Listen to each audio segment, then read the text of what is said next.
So we are saying we want to, of Kenya, we are starting a new chapter in Kenya after the elections of 9th of August this year. And we are going to be open to business. And we want to create a conducive environment that will be able to attract people to come and invest in Kenya. We are saying that the terror of aid is gone. We don't want aid. We want trade and investment. That's what we want. We're going to create an enabling environment because you know that one of the major impediments to investment in Africa has been some factors which include, for example, infrastructure, poor infrastructure, high cost of energy, bureaucratic red tape, corruption. Some of inhibiting factors that have hindered investment in the continent of Africa. We are going to address those issues so that we can create a very attractive environment, new environment for people to come and invest in the continent. We don't want aid.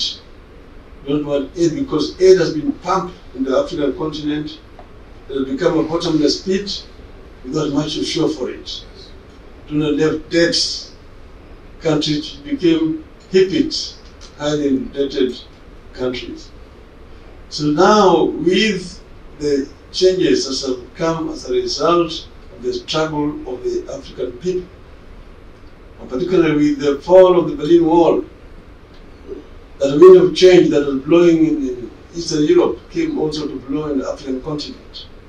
It brought down the military dictatorships, single-party dictatorships, and brought in new, more accountable systems of governance.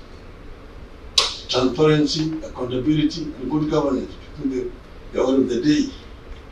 From that time onwards, most African countries have realized higher rates of growth. And it can be seen in the improved living conditions of the people. Intra-Asian trade stands at 50%.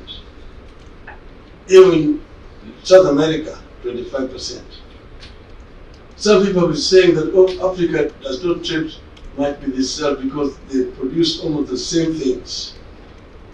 Then I've asked, how about Europe?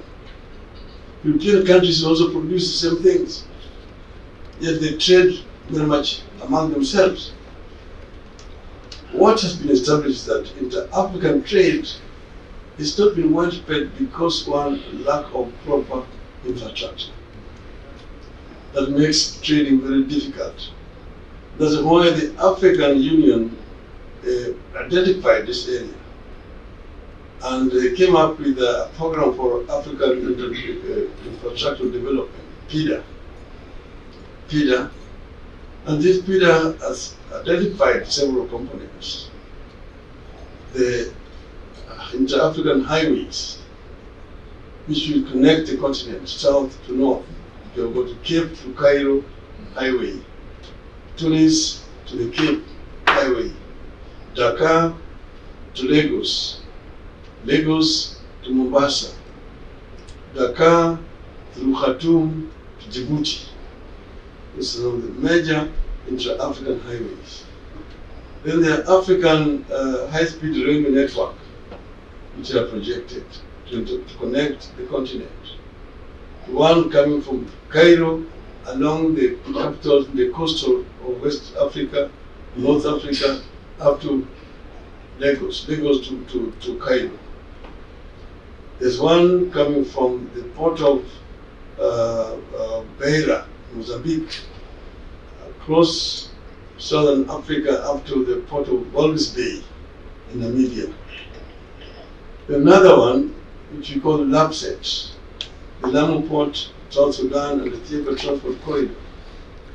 But it's basically meant to link the new port which has been constructed in Kenya in a town called Lamu to come through South Sudan, through Central African Republic, of the Cameroonian port of Kribi and creating a land bridge that connects the Atlantic Ocean and Indian Ocean and opening up to its interior countries which have been landlocked so that they can have access to eastern seaport and western.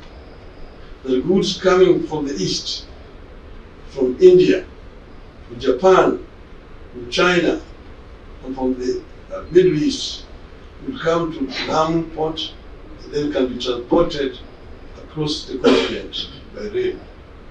The goods coming from the west, South America, United States, Europe, will go to the port of Kribi, and then from there can be transported eastwards to the other side. And that will open up the landlocked part of the continent. We are open. I've started with Kenya. We are inviting you people to come, the African diaspora, to come to Africa and invest in Africa. You're welcome. In terms of Africa, it's the same. Africa is the same. We are discussing ways and means of opening up Africa for trade. We do not want aid. Africa is the richest continent in terms of resources. Paradox is that it's also the poorest in terms of living conditions. And we want to change this. I am talking here as a Pan-Africanist and an Afro-optimist, as opposed to Afro-pessimists. Afro-pessimists are those who have given up on Africa. Africa is lost case, and so on. But Afro-optimists are those who believe in the ability of the African people to develop Africa. And you can do it. I challenge you.